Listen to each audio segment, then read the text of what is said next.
बिस्मिल्लाहिर्रहमानिर्रहीम। मैं हूं प्रोफेसर सईद और आप देख रहे हैं मेरा यूट्यूब चैनल STV। आज की इस वीडियो में हम इस चीज़ का तज़किरा करेंगे कि क्या PTI और PDM की जमातों में डायलॉग्स या मुज़ाकरात होने चाहिए या नहीं। इससे पहले मैं थोड़ी सी बैकग्राउंड आपको बताना चाहता हूं कि PTI के सरबराह जनाब इमरान खान साहब ने हमेशा ही नवाज शरीफ और ज़रदारी ग्रुप से बात करने से इनकार किया। उनकी ये रवश रही है और उन्होंने हमेशा ये कहा है कि मैं तालिबान के साथ बैठ सकता हूँ लेकिन इन चोरों के साथ बात नहीं करूँगा। लेकिन लॉन्ग मार्च के बाद जैसे भी हालात पैदा हुए उसके बाद बहरहाल इमरान खान साहब ने ये ऐलान किया कि मैं PDM की जमातों के साथ नेगोशिएशंस करने के लिए तैयार हूँ। ये एक बहुत अच्छी तब्दीली थी, एक बड़ा पॉजिटिव जेस्चर था, लेकिन अनफॉर्चुनेटली PDM की तरफ से कोई अच्छा रिस्पांस नहीं आया। बल्कि राना सनाउल्लाह साहब ने जो प्रेस कॉन्फ्रेंस की और उसमें उन्होंने जो ये मरासी के बच्चे वाली मिसाल दी, ये एक इंतहाई मज़हका खेज़ हरकत थी। हमारे ख़्याल में सियासी जमातों को आपस में मुज़ाकरात के दरवाज़े बंद नहीं करने चाहिए, क्योंकि नेगोशिएशंस और डायलॉग्स के ज़रिए ही आगे बढ़ा जा सकता है। बड़े से बड़े मसाइल का हल भी और जंगों का ख़ात्मा और जंगों के बाद पैदा होने वाले मसाइल का हल भी मुज़ाकरात में ही पोशीदा होता है।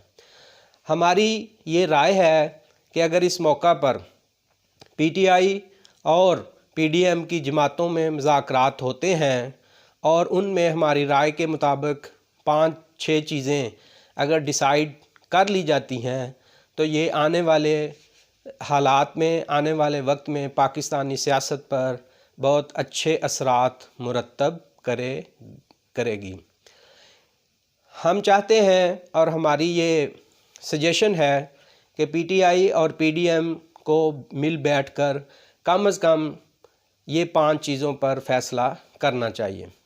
इनमें सबसे पहली बात यह है कि इस चीज़ का फ़ैसला कर लें कि असम्बली की मुद्दत 5 साल की बजाय 4 साल होनी चाहिए, क्योंकि हमारे सियासी रहनुमा भी और हमारी आवाम भी काफ़ी बेसब्री हैं और वो 5 साल की मुद्दत के लिए ज़हनी तौर पर तैयार नहीं है। 4 साल की मुद्दत कई और मुल्कों में भी है, ख़ास तौर पर अमेरिका में भी 4 साल दौर ही होता है किसी भी हुकूमत का। तो अगर हम भी ये फ़ैसला कर लें कि आने वाली हुकूमतों की मुद्दत 4 साल होगी तो इससे सियासी जमातें भी मुतमिन होंगी। आवाम को डिलीवर करने के लिए सियासी जमातें तेज़ी से जब वो हुकूमत में होंगी वो तेज़ी से एफ़र्ट्स करेंगी। तो ये पहला पॉइंट है जो बहुत ज़रूरी है। दूसरी बात जो हमारे ख़्याल में इन जमातों को मिलकर डिसाइड करनी चाहिए वो ये है कि हर वो जमात जिसकी असम्बली में रिप्रेजेंटेशन हो उसको धरनों और मार्चेस की इजाज़त नहीं होनी चाहिए। इन धरनों और मार्चेस की वजह से हमारे मुल्की हालात, आम आदमी की ज़िंदगी के हालात बहुत ही गंभीर हो जाते हैं। मुल्की मईशत जो है वो भी नीचे चली जाती है। तो अगर सियासी जमातें ये भी तय कर लें कि हम अपने सारे प्रॉब्लम्स असम्बली के अंदर बैठकर डिस्कस करेंगे और ये जो मार्चेस और धरनों के ज़रिए एक प्रेशर डालने की कोशिश की जाती है, इस पर पाबंदी लगनी चाहिए। उसके बाद तमाम सियासी जमातों को इस वक्त डायलॉग्स करने के बाद इस चीज़ पर भी इत्तफ़ाक़ करना चाहिए कि अब हम सिक्योरिटी इदारों को सियासत में इन्वॉल्व नहीं करेंगे।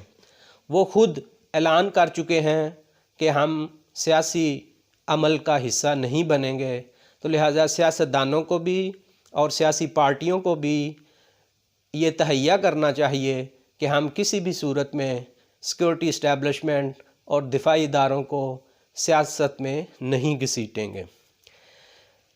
اس کے ساتھ ساتھ اگر ساری پارٹیاں مل کر اس وقت ایک چارٹر آف اکانومی کریں، جیسا کہ پرائم منسٹر نے پرپوزل بھی دی جناب عمران خان صاحب کو، تو یہ بھی بہت ہی اچھا ہوگا۔ ہماری یہ رائے ہے کہ ملک کی معیشت جو پچھلے کئی سالوں سے تیزی سے تنزلی کی طرف جا رہی ہے، اس کو سنبھالنا کسی ایک پارٹی کا کام نہیں ہے، لہذا ساری جماعتیں ان موٹے موٹے مسائل اور ان موٹی موٹی چیزوں پر عمل درآمد کو یقینی بنائیں، حکومت خواہ کسی کی بھی ہو، جس سے عوام کی بہتری اور عوام کی معاشی حالت سدھرنے کے چانسز پیدا ہو سکتے ہوں۔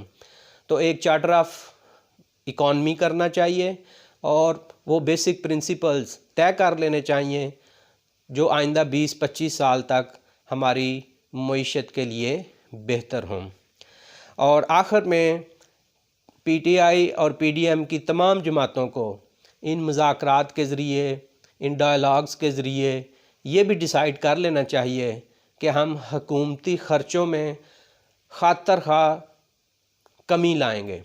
یہ جو بڑے بڑے الاؤنسز ملتے ہیں پارلیمنٹیرینز کو، اور اس کے ساتھ انہیں پروٹوکول کے لیے، سیکورٹی کے لیے بے بہا خرچے کیے جاتے ہیں، ان کا خاتمہ ہونا چاہیے۔ ہمارا ملک جو ہے وہ اتنے زیادہ یوز لیس ایکسپینڈیچرز کا متحمل نہیں ہو سکتا، اور یہ خرچے زیادہ تر حکومتی اور پارلیمنٹیرین پر ہوتے ہیں، حکومتی ارکان اور پارلیمنٹ کے ممبران پر ہوتے ہیں۔ تو تمام پولیٹیکل پارٹیز کو اس چیز پر بھی ایگری کرنا چاہیے کہ ہم ہر ممکن کوشش کریں کہ جو حکومتی اخراجات ہیں ان میں واضح کمی لے کر آئیں۔ میرا خیال ہے کہ یہ پی ڈی ایم کے لیے یہ ایک اچھا موقع ہے کہ وہ پی ٹی آئی کو مذاکرات کے ذریعے، ڈائلاگز کے ذریعے ان چیزوں پر ایگری کر سکیں۔ اگر ہم ان چیزوں پر متفق ہو جائیں تو آنے والے وقتوں میں ہمارے ملکی حالات بہتر ہونے کے چانسز ہیں۔ شکریہ۔